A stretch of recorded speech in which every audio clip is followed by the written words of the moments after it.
Dedi üçüncü oku çalandam, 6 aylık bir baladır boğazına.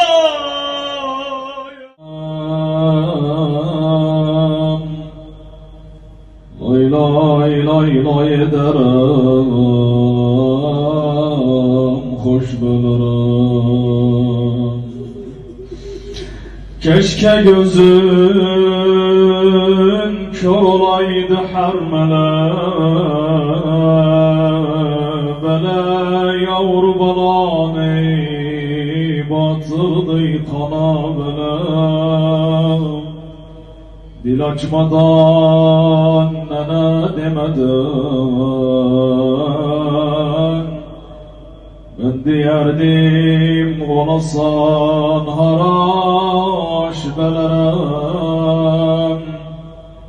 Balam ölüm beşiğim boş belerem. Daha ne olsun, balayı ne diyecek 6 yaşında oğlum. 6 aylık balaya daha ne diye? Allahu Ekber. Yarvanıram aç gözlerin, bir balam az. Kalk süt üstte eyle ginen menen az. O yan bu yana döndürürüm, balam çabalamaz. Allahu Ekber, neyle çabalasın, üç başlı ok boğazına da gir. O yan bu yan döndürürüm, çabalamaz. Diskinmesin, yavaş yavaş belerem. Seslenmem balam ey yetti arkan kocam, sesini bir almağa çok muhtacam. Vazgeçip sen menden, daha deme senden acam. Gözlerimde kurumaz yaş belirim.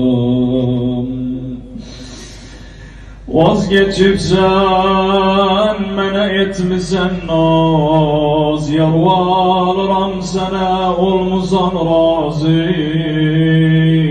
Yazılıp neneyin alnına bu yazı,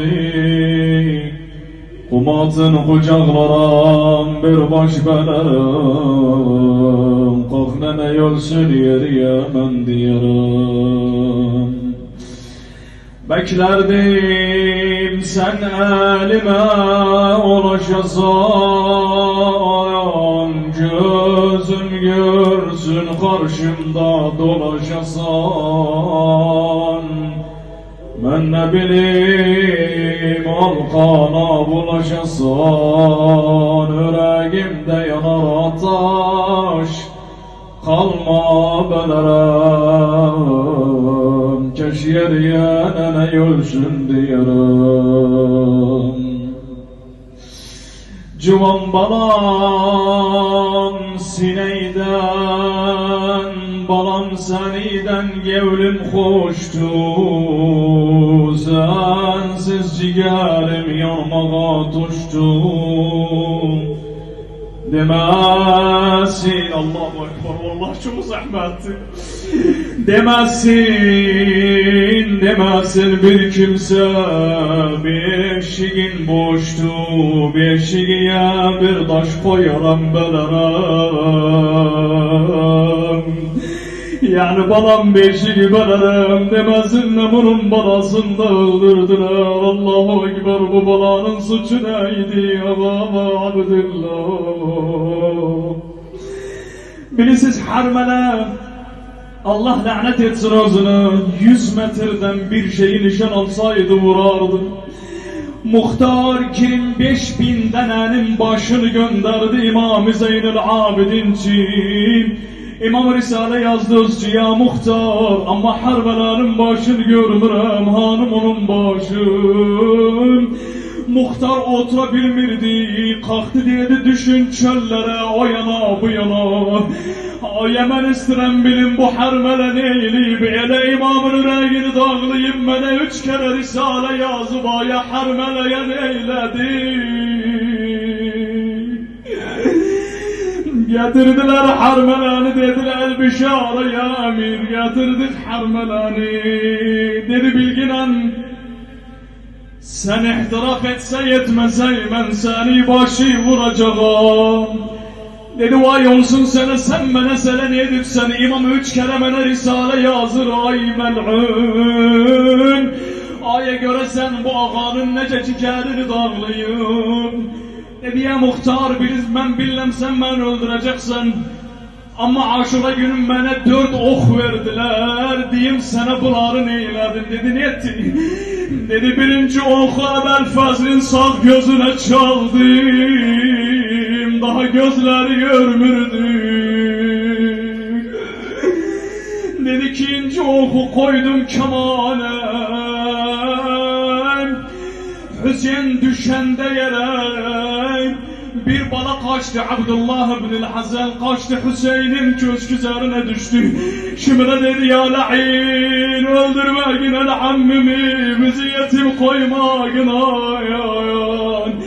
Bir ok çaldım bu balanın boğazına, kanını serptim Hüseyin'in yüzüne. Dedi üçüncü oku çalandam, 6 aylık bir balanın boğazına. Dedi ya muhtar, çalandan sonra okumu attım yere, oturdum yıkladım.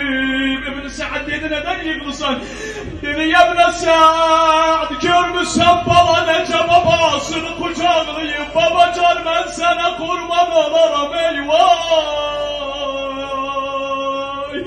Ölüm balam, lay lay diyerem, sesime ses vermir lay lay diyerem. Bu sözü diyeyim iltimas duam. Dir muhtar, 4. oku çektim. Ama bilmirəm Hüseyin'in harasına çaldım ben. Diriləğinin bir dənəsi ağanın alnına bir daş çaldı. Başladı kanı akmağa. Hüseyin Abbas'ım kaldırdı kanın silməğe. Çaldım özün ürəyi başına.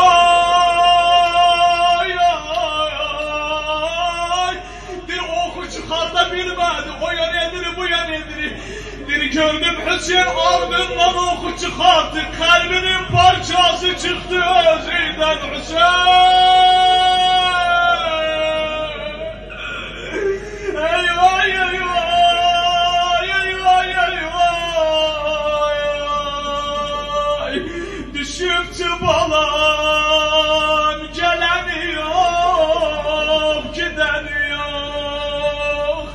Getirdi balanı. Dedi Zeynep gel giden yanıma, başı belalı Zeynep. Dedi kardeş aya bu balayı su verdiler.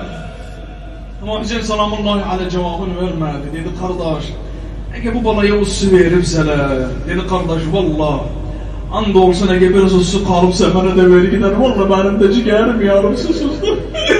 Allahu Ekber, bana atır risale bular. Dünya kuruldu bunların yüzünden.